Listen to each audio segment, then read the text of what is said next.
Hi everyone, today in this video we'll see the continuation of skewness and kurtosis.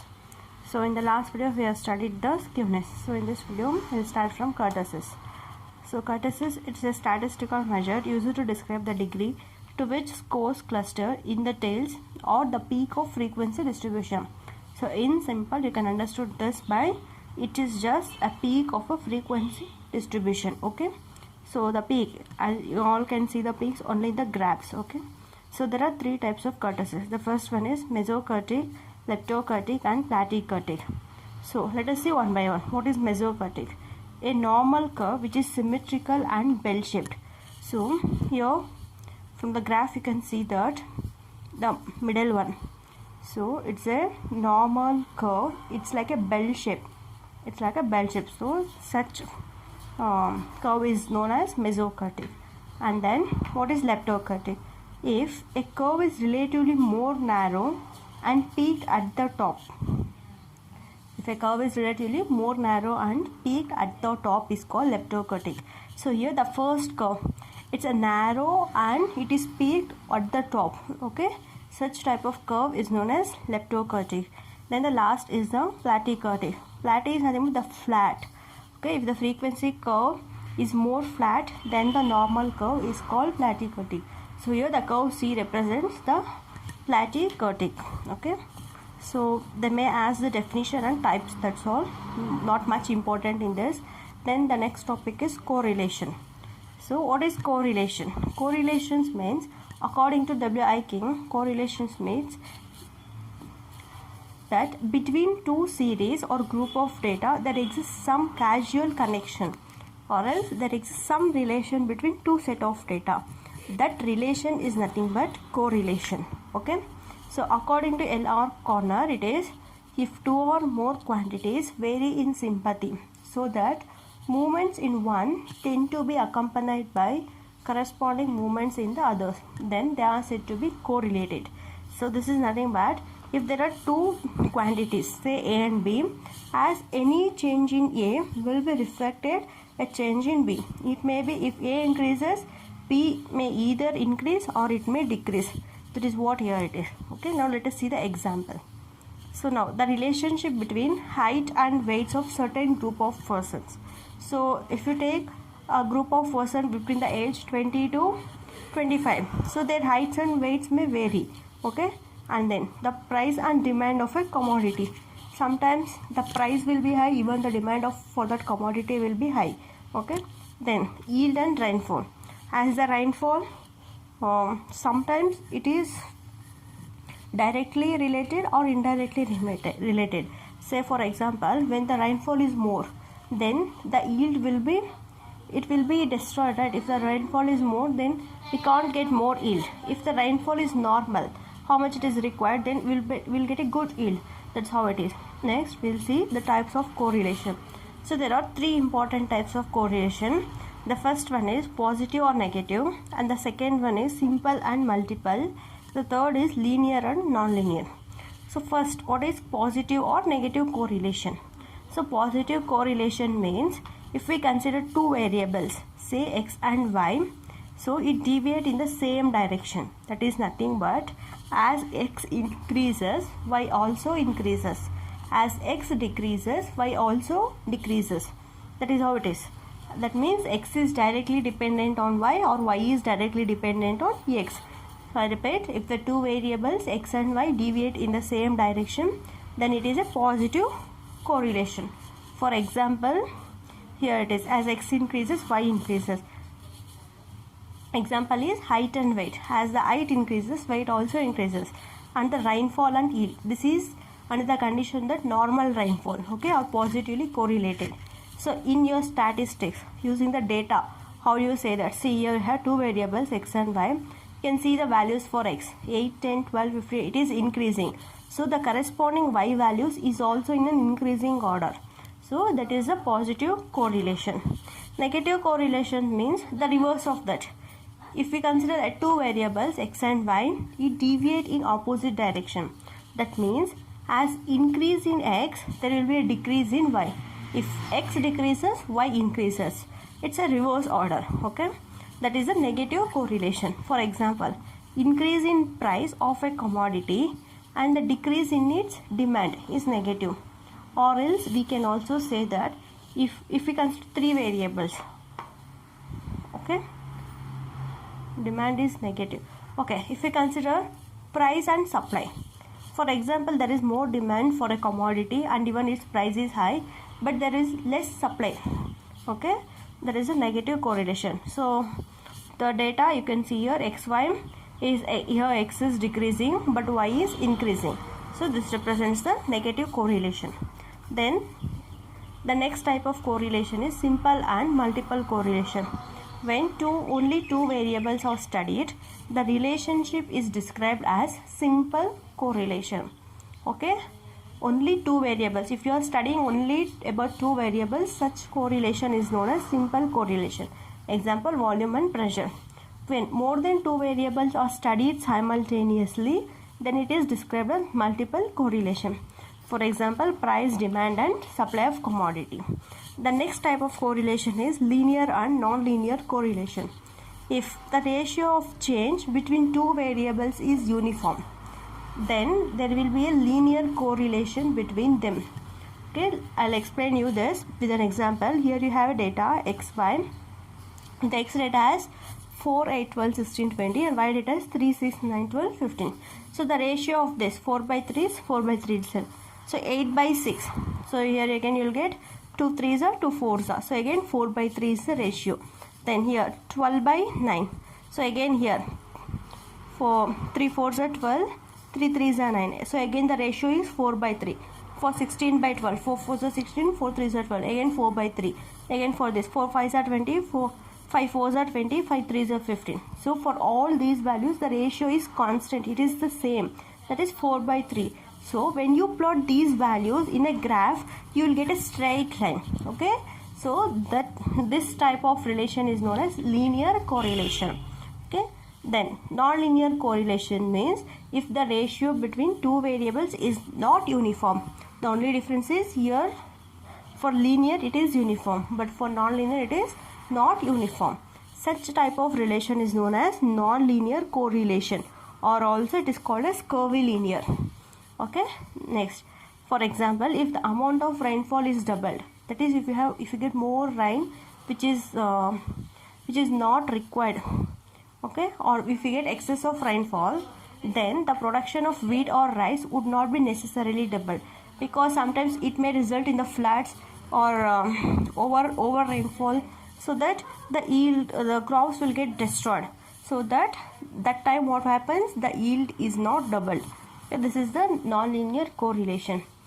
Next we will see how to find the correlation or the coefficient of correlation.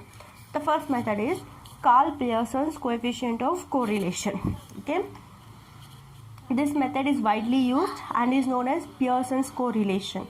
It is denoted by R and the relation is given by summation 1 to n x minus x bar y minus y bar divided by n into sigma x sigma y. So here you know that x bar means mean of x, y bar means mean of y, sigma x means the standard deviation of x, sigma y means the standard deviation of y, and n is the number of observations. Okay, this formula can be alternated as. So when you are writing this x minus x bar as capital X and y minus y bar as capital Y, then what will be your standard deviation? So the standard deviation formula is square root of summation x minus x bar whole square divided by n. So here square root of summation x minus x bar is taken as capital X. So summation x square divided by n. Similarly, y minus y bar is taken as capital Y. Then standard deviation of y is square root of summation capital Y square divided by n. Now substituting all this in equation 1.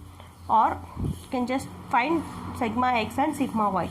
So what you get, sigma x into sigma y is sigma x is square root of summation x square divided by square root n, and into sigma y square root of summation y square divided by square root n. So the numerator will be square root of multiplying these two terms, but in the denominator you can see here you have root n into root n. That means root n square. So square and square root will get cancelled. You will be getting n here. Therefore, sigma x sigma y equals to square root of summation x square into summation square root of summation y square divided by n. So now substituting these values in equation 1. So what happens? R equals to square root of summation 1 to n x minus x bar. It is capital X into y minus y bar. It is capital Y divided by n into sigma x sigma y. So when you multiply, here you have sigma x sigma y. Okay, now n into sigma x sigma y, you can see that n and n will get cancelled here. Therefore you will get square root of summation x square into square root of summation y square. That is what is the denominator. So this is the altered formula of Pearson's coefficient. There is one more formula which is known as the alternate formula.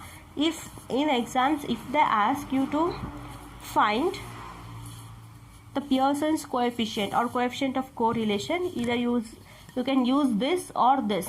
Sometimes in particular they will ask find Pearson's or coefficient of using the alternate formula. Then you should use this formula. Okay, the alternate formula. Prove that R equals to sigma x square plus sigma y square minus sigma x minus y square divided by 2 times sigma x into sigma y. So here what we will do, first we will take this x minus y as z.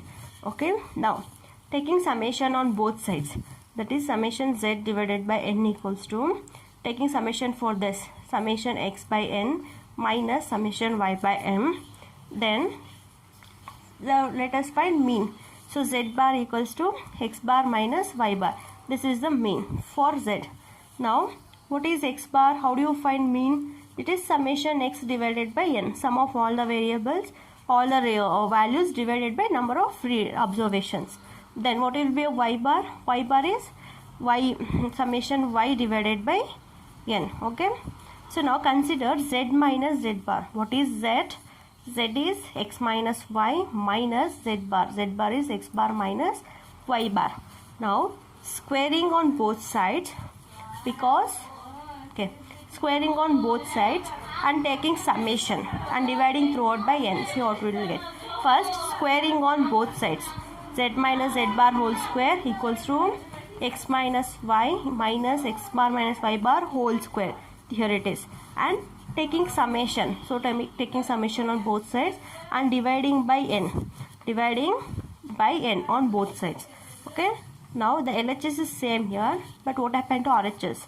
So here you can see x minus y. Let us take this as a minus x bar minus y bar. Let us take this as b. So a minus b whole square. It is of the form a minus b whole square. So you can simplify using the formula. A minus b whole square is a square plus b square minus 2ab.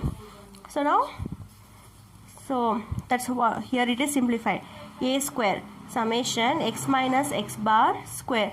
This n is common for all. So by n plus b square summation y minus y bar whole square divided by n minus 2ab, 2 summation a x minus x bar into b y minus y bar divided by n. Okay, hope you all have understood. Please just practice it once.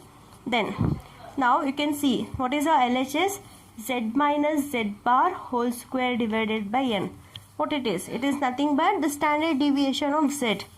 Okay, it is the standard deviation of z, that is represented as sigma z square equals to, again here summation x minus x bar square divided by n is nothing but standard deviation of x, that is sigma x square. If you have standard deviation, you will be having square root. So here, since there is no square root, we are writing this as sigma z square equals to sigma x square plus sigma y square minus 2 into what is r.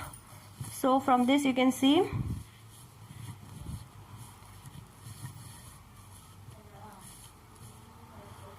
so what is r equals to, one second. So now this last term can be written as, you all know what is r. R equals to summation x minus x bar y minus y bar divided by n into sigma x into sigma y. So what we have here, summation x minus x bar y minus y bar divided by n.